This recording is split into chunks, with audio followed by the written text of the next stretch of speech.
नमस्कार रसिक श्रोते हो नमस्कार। कथाकथन चॅनलतर्फे मी विजय चंद्रकांत महामेणे आपणा सर्वांचं स्वागत करतो। मित्रांनो, माझ्या समर्पिता गाठ पडली ठकाठका, मदनाचा पेच, निलंबित नवरा या सर्व कथांना आपण इतका छान प्रतिसाद दिला त्याबद्दल अत्यंत आभार। आज मी आपल्या समोर चंद्रकांत महामेणे यांनी लिहिलेली सलगी नावाची कथा आपल्या समोर सादर करतोय। मित्रांनो, कथा ऐकल्यानंतर चॅनलला सबस्क्राइब करा, शेअर करा, कमेंट करा, आपल्या सूचना पाठवा। धन्यवाद। कथेला सुरुवात करतोय। कथेचं नाव सलगी। हां, ठीक आहे, घे रे माफ करून, बाबू कावळ्यानं लॅक्टोमीटरकडे बघत शेजारच्या नोकराला सांगितलं। हां, द्या इकडे कॅन। त्या नोकरानं हात पुढे केला। ओ भाऊ, डिग्री लावायला घेतलेलं दूध टाका आधी माझ्या कॅनमध्ये, म्हणजे देते मापाला, रखमा ठसक्यात म्हणाले। आ, आजच आलेली दिसती बाई तू। कावळ्यानं नवल वाटून तिच्याकडे बघितलं। त्याचा फायदा घेताय वय? ते काही नाही, दूध टाका माझ्या भांड्यात, नाहीतर कमी भरल आणि धनी उगाच बोंबलल माझ्या नावानं। कोण हाय धनी? आत्ता ग बया, तिनं तोंडावर पदर ठेवीत विचारलं। मी नाव घेऊ होय त्यांचं? हा, तिच्या आईला, ते बी खरं, नवऱ्याचं नाव घ्यायला इथं काय लगीन सोहळा चाललाय? बाबू कावळे स्वतःशीच म्हणाला। ए, नाव तरी वाच कार्डवरचं शंकर, त्यानं दूध मोजून घेणाऱ्या नोकराला सांगितलं। विठ्ठल कान्हू पठारे। असं वय, म्हणजे विठोबाचं दूध आहे न काय? विठोबाची कोण बाई तू? कावळ्याचा प्रश्न। रखमा पुन्हा पदर तोंडाला लावून हसली। अरे काय बाबूराव, शंकरनं त्याला वेड्यात काढलं। नाव घ्यायला माणूस लाजतं म्हणजे काय ते समजायला नको तुला? खरंच की, म्हणजे आपल्या विठोबाची मंडळी हाय तू, कावळ्यानं उलगडा झाल्यागत दाखवला। हां, औंदाच तर लगीन झालंय विठोबाचं, आपल्याला होतं की आमंत्रण? वय, पण या कामा भेणं कुठं जाणं झालंय? म्हणूनच ओळखलं नाही वहिनीला। शंकर लगेच वहिनीचं नातं लावून मोकळा झाला।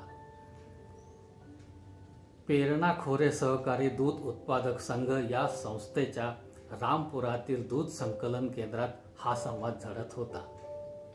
केंद्रासमोरच्या पटांगणात दुधाने भरलेले कॅन अडकविलेल्या सायकली फटफट्यांनी दाटी केली होती। काही स्त्री पुरुष डोक्यावर किंवा हातात दुधानं भरलेली भांडी घेऊन आले होते। दूध घालण्यासाठी आपला नंबर लागण्याची ते वाट बघत होते। पुरुष विड्यांचा धूर सोडत होते, तर काही बायका तंबाखूच्या पिचकारा टाकीत आपापसात कलकल करीत होत्या। दुधाच्या कासंदीगत सूर्य मावळतीला कलला होता आणि गाईच्या दुधासारखं पिवळसर ऊन आभाळाच्या गोठ्यात सांडत होतं। अंधाराची काळी म्हैस लवकरच सूर्याच्या कलंडलेल्या कासंदीला लाथ मारणार होती आणि साऱ्या आभाळाच्या गोठ्यात काळोख पडणार होता। त्यामुळे दूध घेऊन आलेला प्रत्येक जण घाई करत होता, पण विठोबाची बायको जागचीच हाले ना। अहो, काय भानगड आहे? जनावर खाल्ल्यावाने जागेच उभं कोण आहे? मागच्या रांगेतली बाई ओरडली। अहो, द्या की वहिनी दूध पटकन, लोक बोंबलायला लागलेत। शंकरनं घाई केली। मग टाकताना ते दूध माझ्या कॅनमध्ये? रखमाचा मूळ प्रश्न तसाच, दावत आणून धरलेल्या जनावरागत। अहो, नागोबाला दूध पाजल्यावाने एवढं दूध द्यावाच लागतं केंद्राला। शंकरनं तिच्या माहितीत भर घातली। विठूभाऊला माहिती आहे सारं। असं होय, मग काय बोलणार? रखमानं दुधाचं कॅन शंकरकडे सरकवलं। त्यानं दूध मोजून घेतलं, कार्डावर त्याची नोंद केली। एवढ्यात एक जीप केंद्रापुढे येऊन थांबली।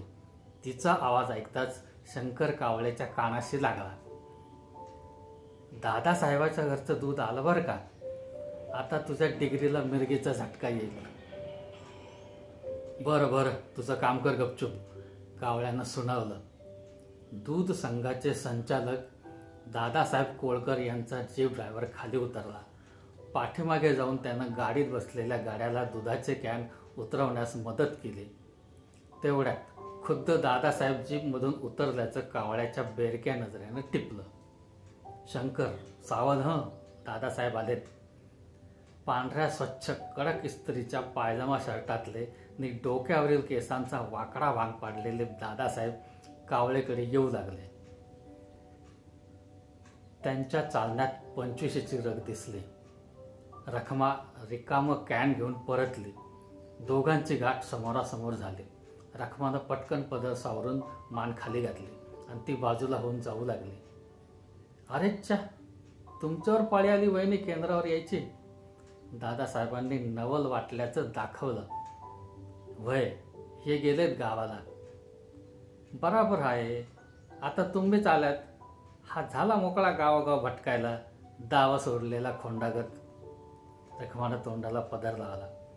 दादासाहेबांच्या तरुण शरीरातला बोका मुसमुसलेल्या जवानीच्या दुधाची कासंडी बघून आरपार नजर फिरवू लागला. काही हरकत नाही, येत जा. काही अडचण तक्रार असले तर सांगा मला. दादासाहेबांनी मनाशी काही हिशोब करून आश्वासन दिलं. जी म्हणून रखमा चालू लागली. दादासाहेब केंद्राच्या टपरीत शिरले दूध संकलन कामाची पाहणी करण्यासाठी. तोपर्यंत त्यांच्या घरचं 100 लिटर दूध कावळ्यानं टिगरी लावल्याचं नाटक करून होतं तसं स्वीकारलं. समोरची गर्दी ओसरली. तसे दादासाहेब कावळ्याच्या कानाशी लागले. त्यांना आधी नवल वाटून डोळे मोठे केले आणि मग हसत मान डोलावली. मग पायऱ्या उतरून ते जीप जवळ येऊन त्यांनी ड्रायव्हरला गाडी मळ्यात घेऊन जाण्यास सांगितले आणि ते गावच्या एसटी अड्ड्याकडे निघाले. चायला विठू पठारे भाग्यवान दिसतो. दादासाहेबांच्या मनात विकाराची धार वाहू लागली. फालतू गडी, पण बायको काय फाकडू मिळाली. गोरीपान, तंग अंगाची, अनगोड चेहऱ्याची, लग्नानंतरच्या दिवसाची तेजाची साय कशी साऱ्या अंगावर उठून दिसत होती. 3 दिवस उलटले. सकाळी 8-8:30च्या सुमारास विठू पठारे उकळणाऱ्या दुधासारखा संतापाने खदखदत दादासाहेब कोळकरांच्या गावातल्या वाड्याच्या पायऱ्या चढू लागला. वाड्याच्या दर्शनी भागाच्या एका खोलीचे रूपांतर त्यांच्या संपर्क कार्यालयात त्यांनी करून घेतले होते. तिथं बैठकीवर बसून दादासाहेब नुकतेच आलेले वृत्तपत्र वाचित होते. राम राम दादा. आत आल्याबरोबर विठूने हातातली दुधाने भरलेला कॅन फरशीवर ठेवून हात जोडले. दादासाहेबांनी वृत्तपत्र तोंडापुढून दूर करीत दाराकडे बघितलं. कोण? विठोबा. नमस्कार. ये बैस. बसायला नाही, दूध घालायला आलोय दादा. विठूच्या आवाजाला जळलेल्या दुधाचा वास येतोय हे ओळखलं कोळकरांनी.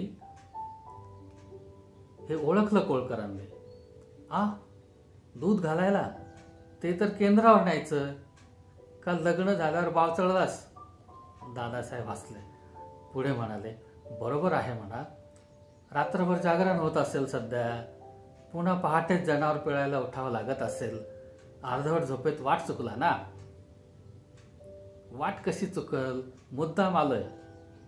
म्हणजे काय भानगड आहे? आधी तुम्ही माझ्या दुधाची चव घेऊन बघा, मग सांगतो भानगड. विठू कॅनचं झाकण उघडू लागला. राहू दे विठू, राहू दे. आमच्याकडे एवढं दूध होतं की नुसतं त्याकडं पाहूनच आमचं मन भरतं. काय झालं तेवढं सांग शांतपणे. दादासाहेब शांतपणे म्हणाले. अहो, आज 3रा दिवस उजाडला. सकाळ संध्याकाळ केंद्रवाले माझं दूध नाकारून राहिलेत. रोज दूध घरी घेऊन जावं लागतं. पाणी जास्त घालते का वहिनी? दादा, म्हणून तर म्हणलं चव घेऊन बघा दुधाची. पाण्याचा एक थेंब घातल्याचा संशय येत असेल तर महिनाभर फुकट दूध घालीन केंद्रात. हातवारे करून विठूने आपला मुद्दा पटवण्याचा प्रयत्न केला. असं बिलकुल पाणी नाही घालीत दुधात? दादा, गोमातेचं शेपूट हातात धरायला सांगा खोटं बोलत असेल तर. अरे पण केंद्राची डिग्री खोटं कशी सांगेल? तेच तर कळेना झालंय. दुधात डिग्री घातल्या तुमचा बाबू कावळे काव काव करतो का वहिनीनं निरं दूध काढून पाणी घातलंय. हो म्हणून डिग्री. दादा पुढे बोलू लागले. डिग्रीचं काय सांगता दादा? दुधात बोट घातल्याबरोबर त्याची डिग्री करण्यात जन्म गेलाय आपला. ते खरंच विठू. आजकाल कॉलेजच्या आणि दुधाच्या डिग्र्या लई बोकाळल्यात, काही कामाच्या नाहीत. कसं बोलला दादा माझ्या मनासारखं? विठू उल्हासला. पण त्याचं काय आहे विठू? घरगुती रतिबाला कुठं वापरतो आपण डिग्री? पण सरकारी नियमाप्रमाणे संघाला डिग्री वापरावीच लागते. दादासाहेबांनी या बोटावरची थुंकी त्या बोटावर घेतली. म्हणजे माझ्या दुधात पाणी आहे असं तुमचं संघाची डिग्री सांगणार आणि मी गोमातेचं शेपूट हातात धरायला तयार, तरीही मी खोटा, असंच ना? असा वाकड्यात का शिरतोस विठू? मी काही मत दिलं का तुला? आपण भलतंच तर बोलून गेलो नाही या शंकेने विठू एक पायरी खाली उतरला. कळवळून म्हणाला, दादा 3 दिवस दूध घरी नेतोय, केवढं नुकसान माझ्या गरीबाचं. अरे वहिनीला खाऊ पिऊ घाल, तू बी खा, मजा कर, वाटलं तर बासुंदी कर आणि आम्हाला बी बोलव. झाली तुमची थट्टा सुरू. दादा मी कळवळून सांगतोय. बर मग म्हणणं तरी काय तुझं विठू? तुमच्या त्या कावळ्याला सांगा काहीतरी. तू त्याला सांगितलं नाहीस का? सांगितलं, पण लई ताटगडी. म्हणलं डिग्री सांगल ते खरं. म्हणलं तक्रार करीन दादासाहेबांकडे, तर उखडलाच एकदम. म्हणाला जा दादासाहेबांकडे जा, नाहीतर चेअरमनकडे जा. असं लई माजलाय तो कावळा आहे. बघायलाच पाहिजे त्याच्याकडे. लात मारून काढून टाकेन म्हणावं. दादासाहेब भलतेच गरम झाले. नाही असं काही करू नका दादा. कोणाच्या पोटावर पाय कशाला उगीच? पण त्याची कान उघडणे तर करायलाच पाहिजे. बरं बघू, पण त्या भोसडीच्याकडे मी एकदा बघणारच आहे. पण काय रे विठू, जनावरांच्या खाण्यापिण्यात काही बदल झाला का? छा हो, रोजच घालतोय की. असं म्हणजे आखरीतच आहे. एकदा डोळ्या खालून घालावं लागतील जनावरं तुझी. दाना वेळेन पाहावी लागल. अहो मग चला की दादा, तेवढीच तुमच्या पायाची धूळ माझ्या गरीबाच्या घराला लागल. आजच या कॅनमधल्या दुधाची बासुंदीच करून घालतो तुम्हाला. विठूला एकदम उत्साह वाटला. पण ते कावळ्याचं सांगा बुवा. त्याची नको चिंता करू, त्याच्या पेकाटात लाथच घालतो मी. मग येताय ना आज? ठीक आहे, दुपारी 4च्या सुमाराला टाकेन मी चक्कर. बरं दादा, निघतो मी. हात जोडून विठूनं कॅन उचललं आणि दाराबाहेर ठेवलेल्या वाहना पायात सरकावून तो पायऱ्या उतरून निघून गेला. आणि दादासाहेब त्याची पाठ दिसताच गालातल्या गालात बेरकं हसले. मनात म्हणाले, बेटा कावळ्या, तू मारलेली गोळी बरोबर लागलेली दिसते, शाब्बास. दुपारी ठरल्या वेळी दादासाहेबांची फटफटी विठोबा पठारेच्या मळ्यात शिरले. तिचा आवाज ऐकताच विठोबा धावतच त्यांचं स्वागत करण्यास पुढे आला. राम राम दादा, या. तो त्यांना घराकडे नेऊ लागला. घरात नको, प्रथम तुझी जनावरं बघू दे. ते बघू सवडीने दादा, आधी घरात तर बसूया थोडा टाइम. हा बसा घरात आणि करा टाइमपास चहा फराळात. अरे यानंच तर बिघडतं सारं. आधी माणसानं आपलं कर्तव्य पार पडलं पाहिजे.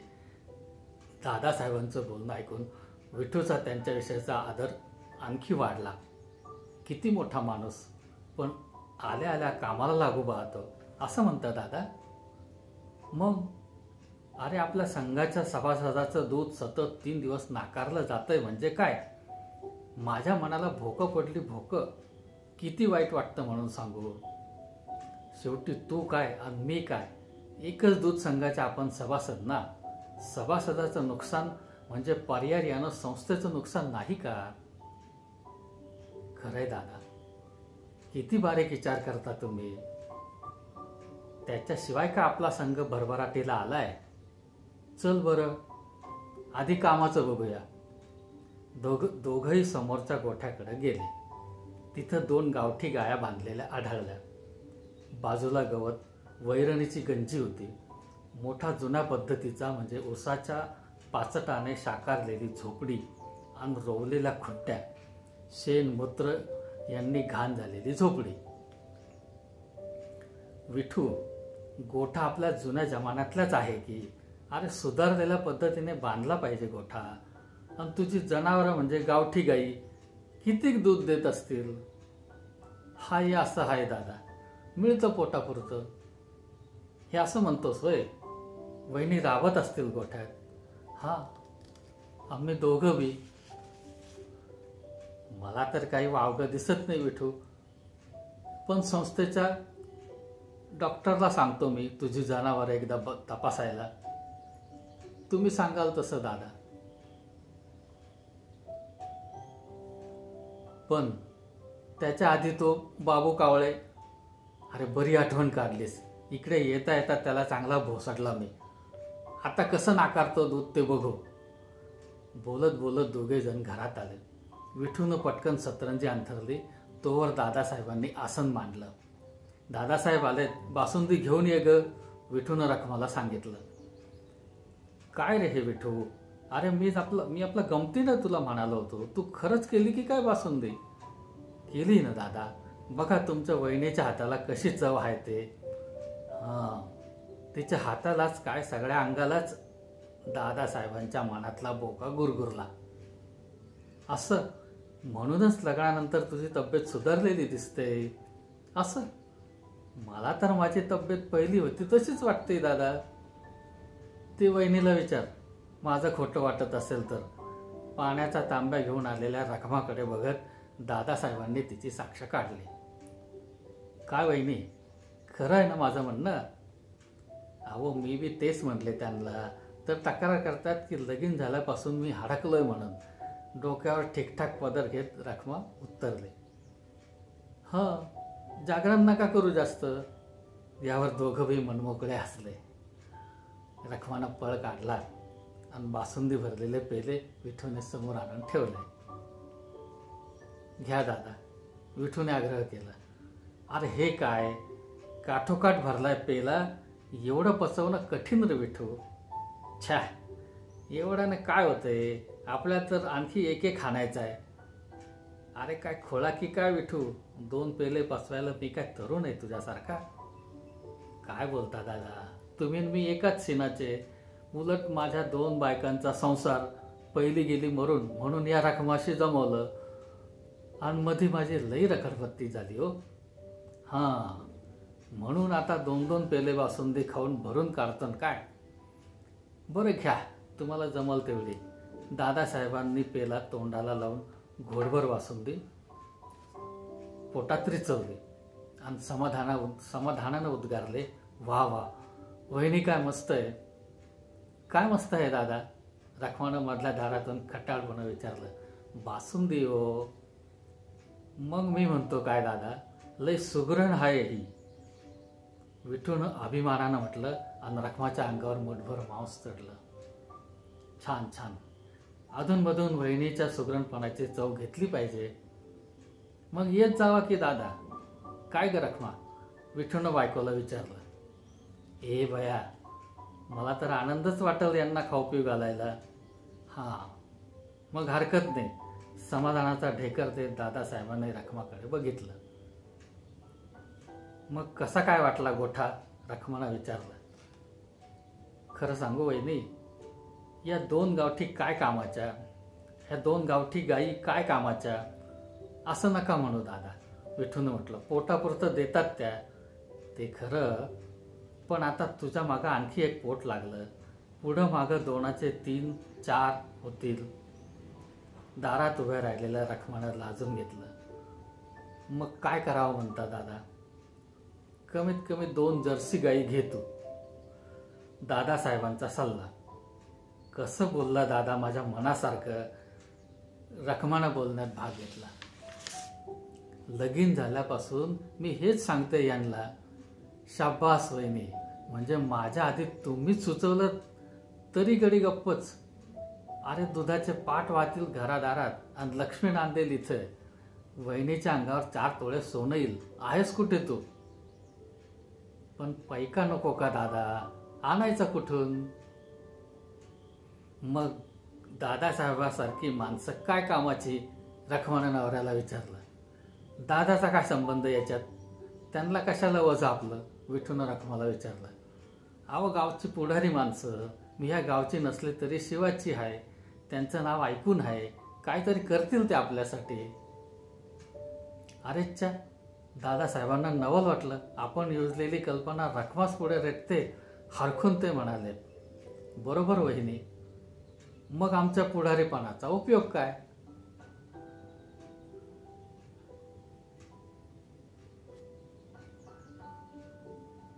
तू असं कर विठू, बँकेच्या कर्जासाठी अर्ज कर, मी मिळवून देतो तुला कर्ज.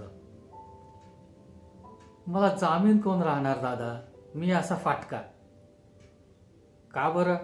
रखमानं मध्येच विचारलं. दादासाहेब राहतील की जामीन? एक गाय संसार चालविल, दुसरी गाय कर्ज फेडील. का हो दादा? बरोबर आहे ना? शाब्बास वहिनी, अगदी बरोबर बोलला तुम्ही. दादासाहेब खुश झाले आणि त्यांनी मनाशी खूणगाठही बांधले. दादा, मग तर लय उपकार होतील तुमचे. विठूने दोन्ही हात जोडले. अरे उपकार कसले? तुम्हा दोघांसाठी काहीतरी केलं पाहिजे. तळागाळातल्या माणसाला वरती आणायला पाहिजे. पुढारीपणाची हमखास वाक्ये त्यांनी तोंडावर फेकली. बासुंदीचा शेवटचा घोट संपवून त्यांनी निरोप घेतला व अर्ज करण्यासाठी लवकर येण्यास बजावले.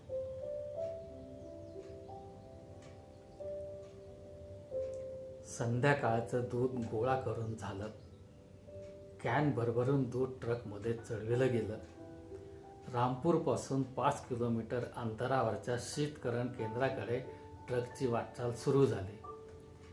बाबू कावळेनं शंकर आणि इतरांना संकलन केंद्रातून घरी जाण्यास सुचविले. थांबले फक्त कावळे आणि नुकतेच आलेले दादासाहेब कोळकर. समोरच्या पटांगणात त्यांची मोटरसायकल. दादासाहेब, करू का फटफटी स्टार्ट? बाबू कावळ्यांनी विचारलं. काय घाई आहे कावळे? नाही तशी घाई नाही म्हणा. कावळे आरामात खुर्चीत बसला. चायला आमची फटफटी किक मारून स्टँडवरच घुरघुर करतोय अजून.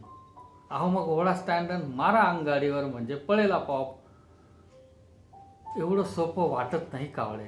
दादांच्या स्वरात काहीशी निराशा.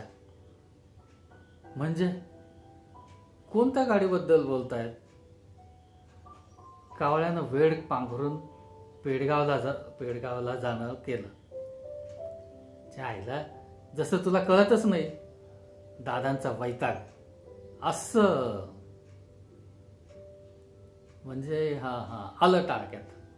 गालातल्या गालात कावळ्याचं बेरकं हसू. काय म्हणावं दादा? अहो 2 जर्सी गाई गोठ्यात आल्या. त्याचं भरपूर दूध केंद्रावर येतंय. विठू पठारेचं वागणं राहणं उंचावलं. तळागाळातला माणूस वर आला. पण तुम्ही आपले तळ्यातच. मळ्यात जाणं कधी झालंच नाही का? म्हणजे काय म्हणायचंय तुला? नाही म्हणजे माफ करा, लहान तोंडी मोठा घास घेतोय दादा. पण 3री जर्सी गाय काही गोठ्यात येऊ देत नाही तुम्हाला. खरंच कावळे, अजून ताकाला तूर लागायला होईना. घरी गेलं की आगत स्वागत होतं. चांगलं चुंगलं खाऊ घातलं जातं. तासभर नवरा बायको गोडगोड बोलतात. रखमा तर अशी जीव घेणी असते. मोरका मारून की नुसतं बघत राहावं असं वाटतं. पण बस एवढंच. मग आणखी काय करायला पाहिजे दादासाहेब तिनं? चायला एवढ्यासाठीच कमी जामीन राहिलं कर्जाला? अहो बाईनं एवढं केल्यावर बाप्यानं पुढची चाल नको का खेळायला? अरेच्छा, हे ध्यानात आलं नाही. म्हटलं उगाच धाडस करायचं आणि अंगाशी यायचं. धाडस करा आली तर बाईच येईल अंगाशी. कावळ्या अंग अंग घुसळून हसला. पण त्यासाठी काय करायला पाहिजे ते तरी सांग. म्हणजे ह्या सल्ल्यासाठी तुम्ही थांबलात दादा केंद्रावर? अच्छा, त्यात काही अवघड नाहीये. सुतासारखं सरळ काम आहे.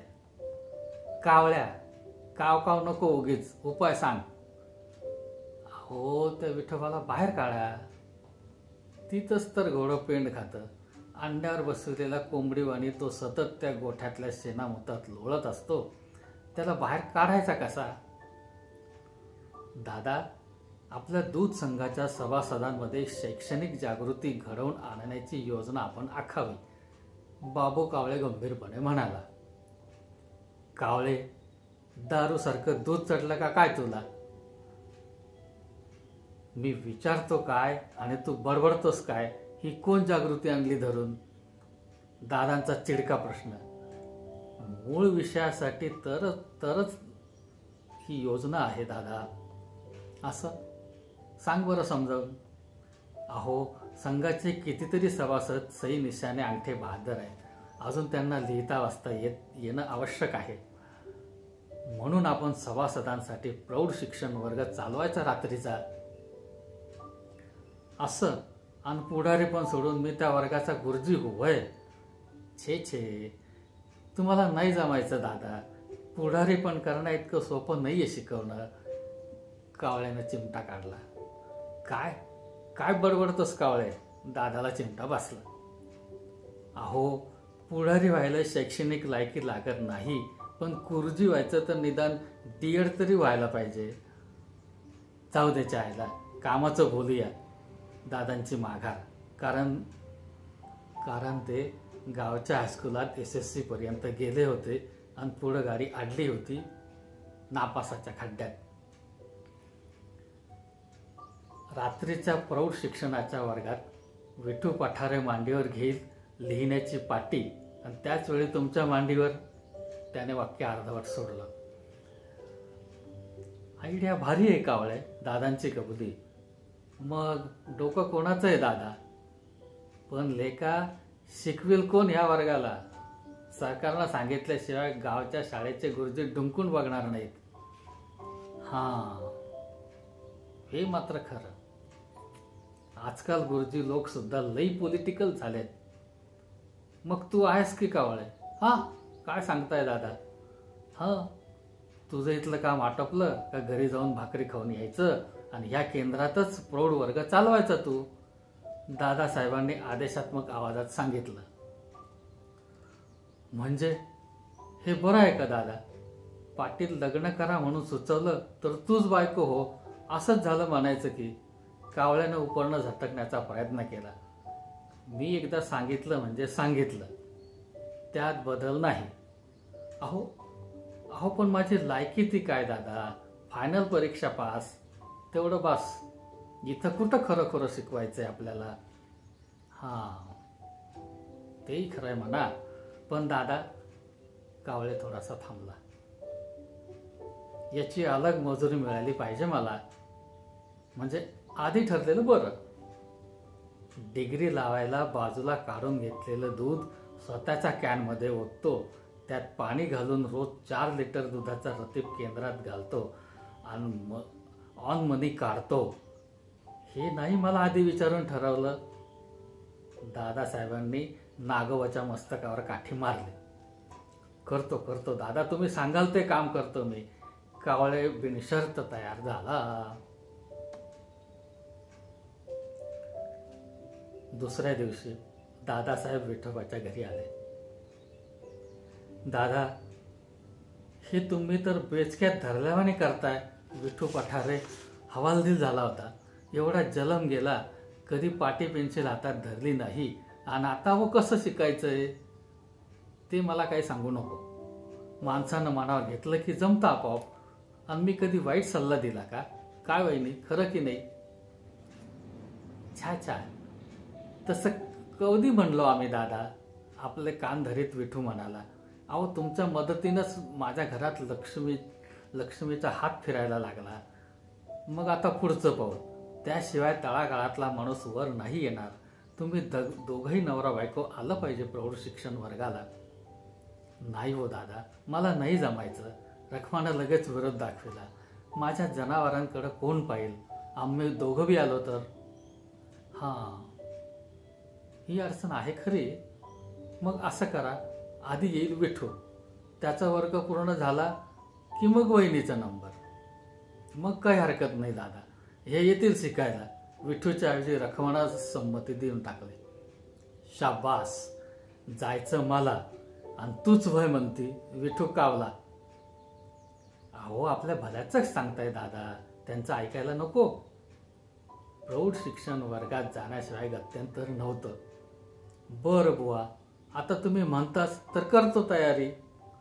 शाबास, मग संध्याकाळी केंद्रावर यायचं, पाटी पेन्सिल घेऊन. किती टाइम चालेल वर्ग? विठूचा भीतभीत प्रश्न. चालेल 1.5-2 तास. हा, हिला कटकटे गाडीची. मनातल्या मनात विठू करवादला. अगदी नियमितपणाने जायचं वर्गाला. मी स्वतः लक्ष ठेवणार साऱ्या सभासद विद्यार्थ्यांवर. दादांनी सौम्य भाषेत दम दिलं. ते माझ्याकडे लागलं दादा. रखमानं उत्साह दाखवला. शाळेत जायला आई पोराला दामते ती आणि प्रौढ वर्गाला बायको नवऱ्याच्या हातात पाटी दप्तर देती. असंच होईल आता.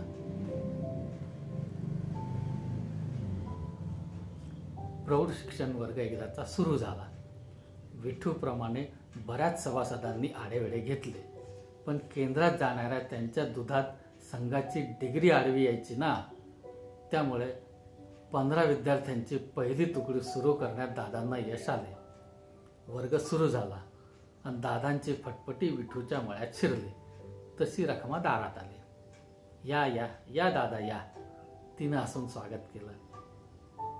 काय, गेला की नाही आमचा विद्यार्थी वर्गाला? घरात येत दादांनी विचारलं. मग सोडते की काय त्यांना?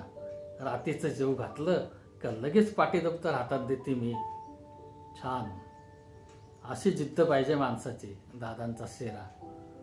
पण विठू गेल्यावर घरात अगदी एकटं वाटत असेल. दादांनी खरा टाकून पाहिला. व्हय ना, जनावर आहेत म्हणा, पण त्यांचा काय उपयोग? हां, म्हणजे ही एक नवीनच अडचण म्हणायची वहिनी. हां, पण तुम्ही आज आलात तसं येत जा, म्हणजे मला बी बरं वाटेल. हां, अगं मला रोज यायला कसं जमेल?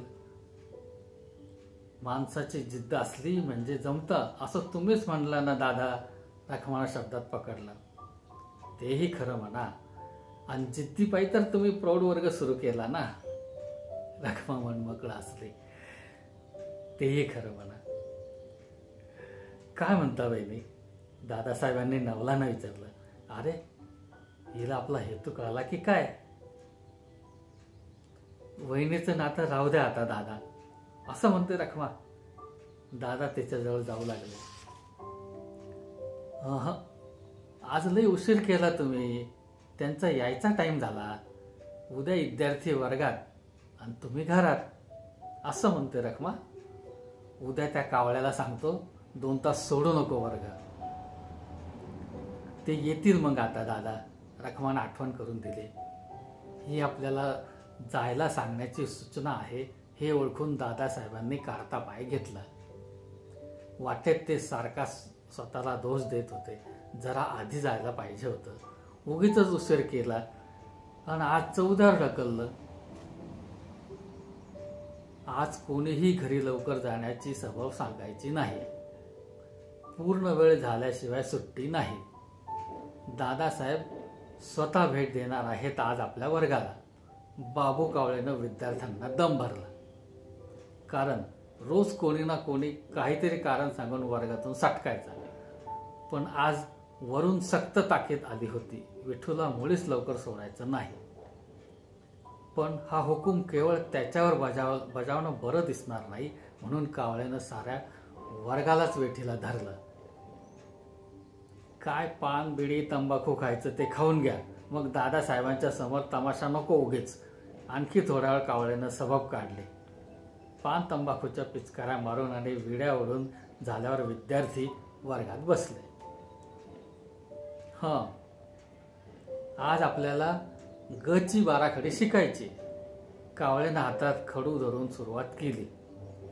ग गवताचा तुम्हाला काढता येतोच. आता गला का ना का गुरुजी. काही आठवून विठू पटकन उभा राहिला. बैस खाली बैस. कावळे ओरडले आणि पुन्हा सुरू केलं. गाच्या पुढे यज्ञाचा लिहिला तर कोणता शब्द येईल? गाय. कोणीतरी हेल काढीत शब्द उच्चारला.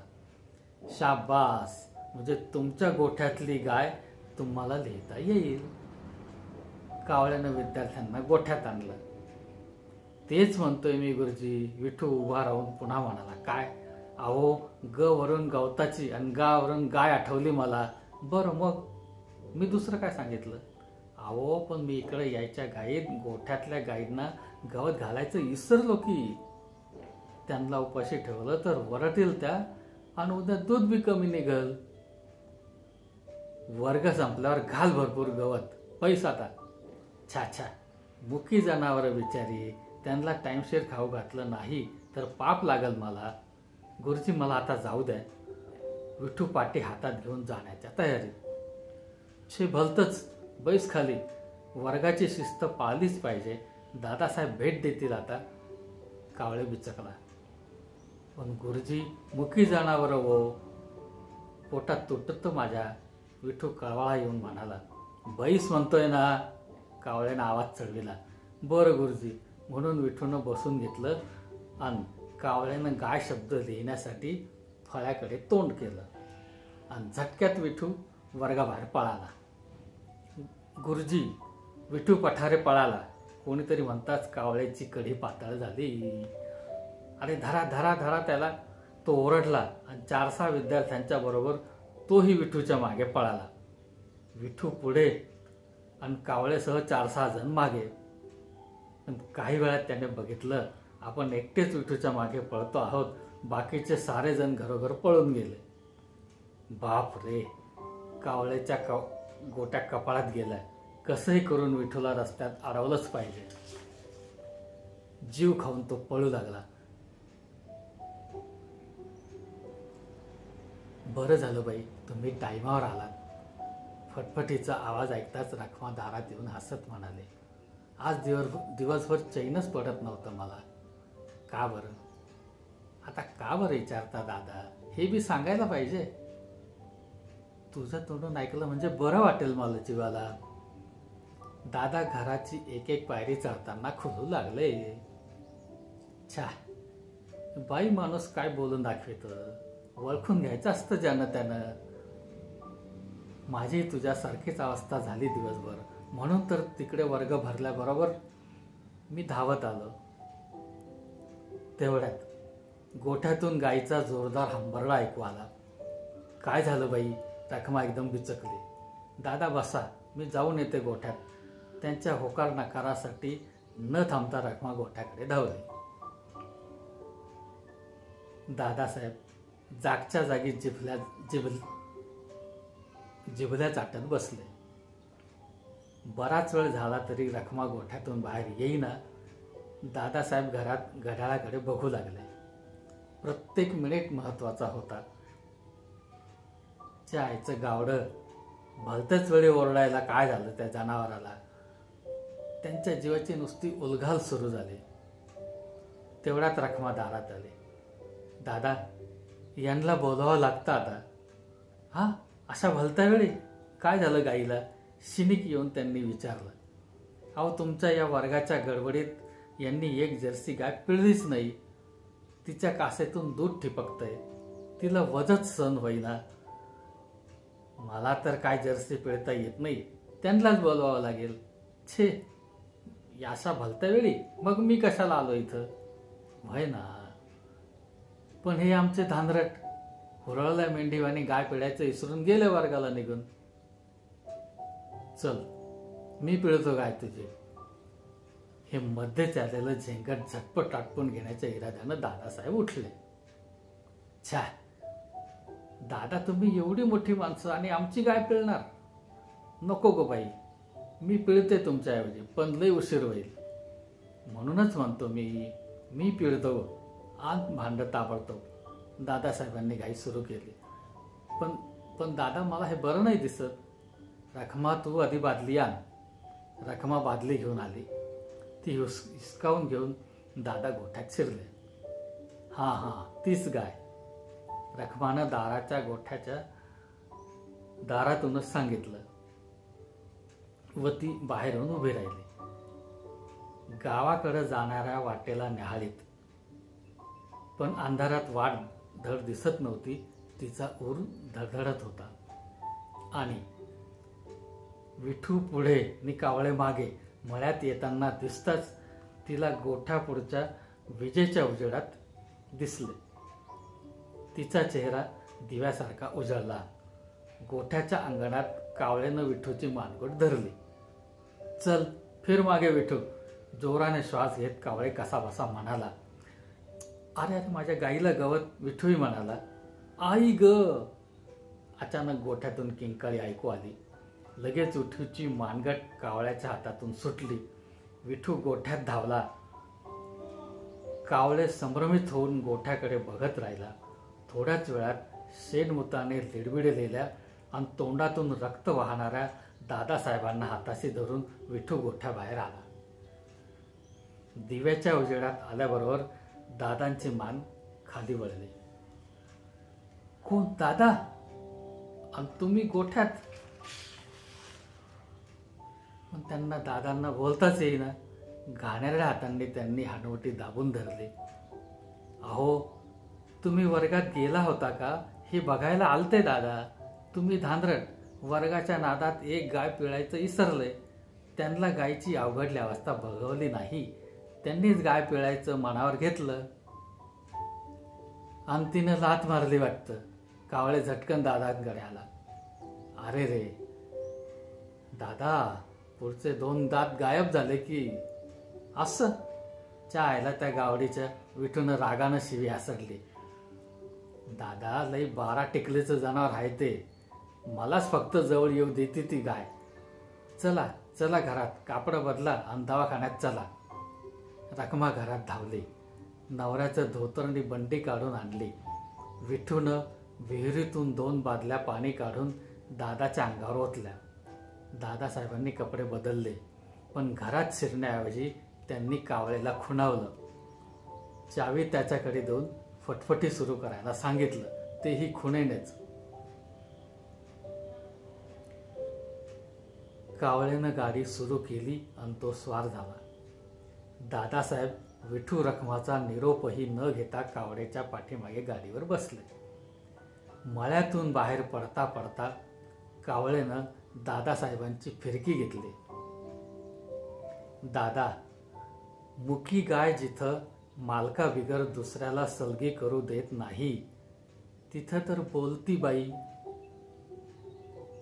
निखळून पडलेल्या दाताच्या मोकळ्या जागेतून आलेल्या असह्य वेदनेमुळे कावळ्याचं बोलणं दादासाहेबांच्या कानात शिरलंच नाही. धन्यवाद मित्रांनो. अभिप्राय द्यावा ही विनंती.